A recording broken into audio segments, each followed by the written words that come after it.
Salut à tous et bienvenue à la présentation de cette Sterling MK7 de chez SCT.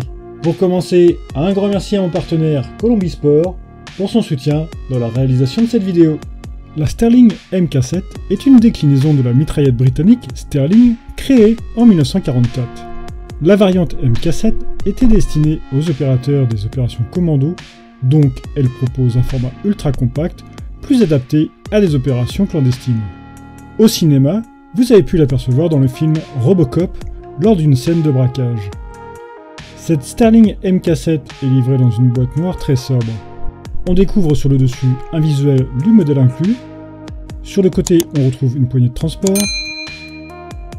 Sur le reste de la boîte, on pourra trouver quelques messages d'avertissement, les résultats d'un test de tir et les références de la réplique.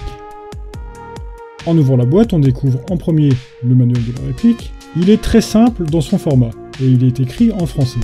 Il décrit l'essentiel des étapes pour bien utiliser la réplique avec quelques illustrations. En fin de manuel, on trouve aussi une vue explosée très pratique en cas de maintenance. Ensuite, on découvre un chargeur. Dans un sachet, on retrouve une extension de canon. On découvre encore un imposant modérateur de son et la réplique de Sterling MK7. L'ensemble est bien protégé par une très belle mousse épaisse. Cette Sterling MK7 est entièrement composée de métal. Seule la poignée pistolet est composée d'un plastique très correct. On peut retrouver quelques marquages principalement gravés à plusieurs endroits.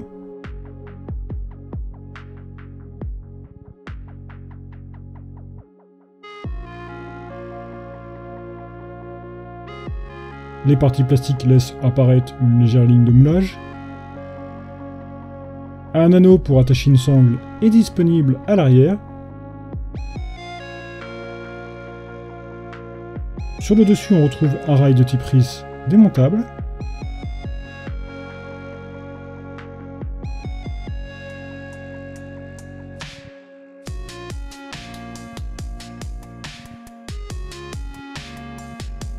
La poignée pistolet dispose de légers motifs en relief.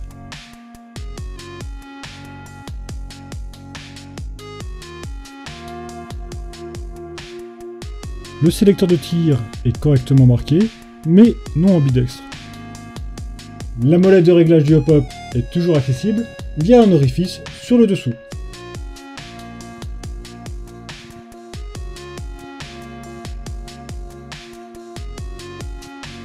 Le levier d'armement est mobile et factice. Les éléments de visée sont fixes et sont loin d'être pratiques à utiliser.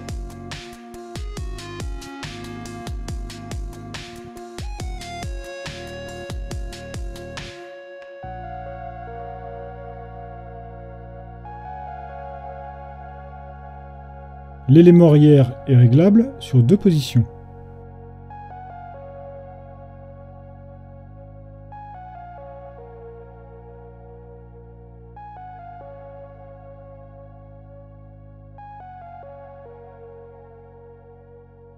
La batterie viendra prendre place dans le corps principal à l'arrière en retirant le capuchon en métal.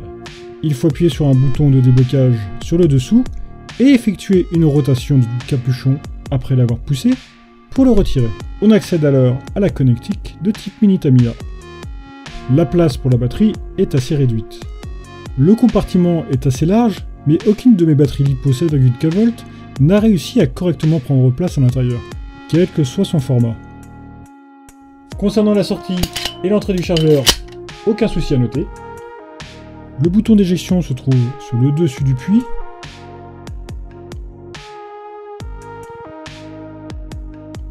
Le chargeur métal fourni est un mid-cap d'une capacité de 50 coups d'une bonne finition.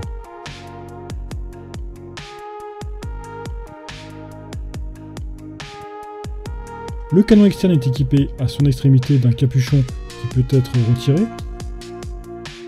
Il donnera accès à un pas de vis de 14 mm horaire. On pourra alors y fixer l'extension de canon externe qui est un simple tube en métal et sera donc surtout esthétique.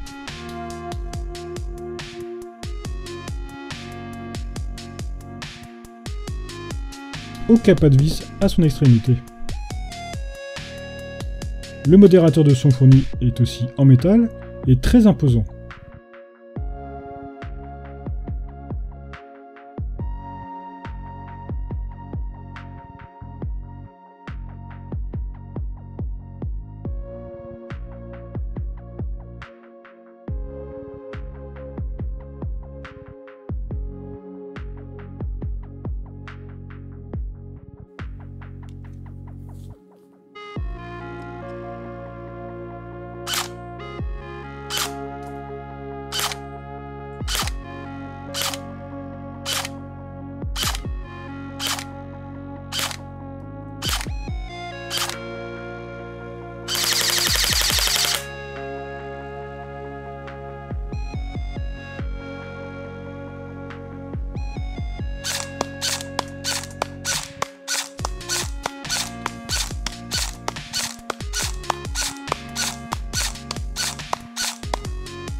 En conclusion, cette réplique de Sterling MK7 est une bonne surprise.